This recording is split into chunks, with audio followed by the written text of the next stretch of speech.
на консултациите, искам да използвам вашето присъствие и да се обърна към българските граждани. Приключиха консултациите с парламентарно представените политически сили.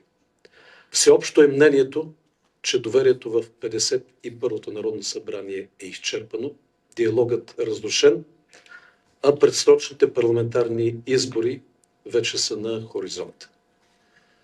Необходими са неотложни действия за повишаване на доверието в изборния процес, който бе тежко компрометиран и в резултат на манипулации цяла една партия като величие не бе допусната до полагащото и се място в Народното събрание. Очаквам партиите да спазят своят ангажимент, който поеха по време на консултациите, и да предприемат необходимите законодателни мерки, така че да се минимизира субективният фактор при гласуване и отчитане на гласовете. А това означава 100% машинно гласуване с електронно отчитане на резултата и контролно преброяване на разписките. Управляващите подеха кампания да прехвърлят върху други собствената си вина за несправяне и провал в овладяването на цените и дълговата спирала, за гарантиране на стабилност на бизнеса и социална защита на хората в прехода към еврозоната.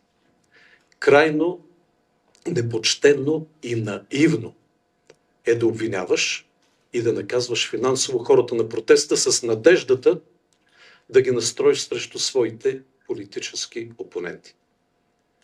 Българите помнят срещу кого и срещу какво масово протестираха. Те помнят и няма да забравят кой и как ги докара до това положение.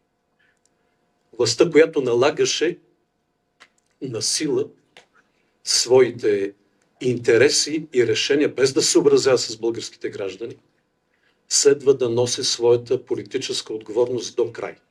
До встъпването на следващото служебно правителство, без да абдикира от своите конституционни задължения.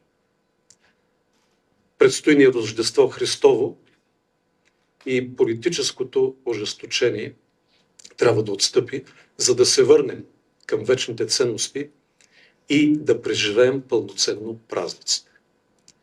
Ще връча първият мандат след Нова година. На всички пожелавам светли коледни и новогодишни празници.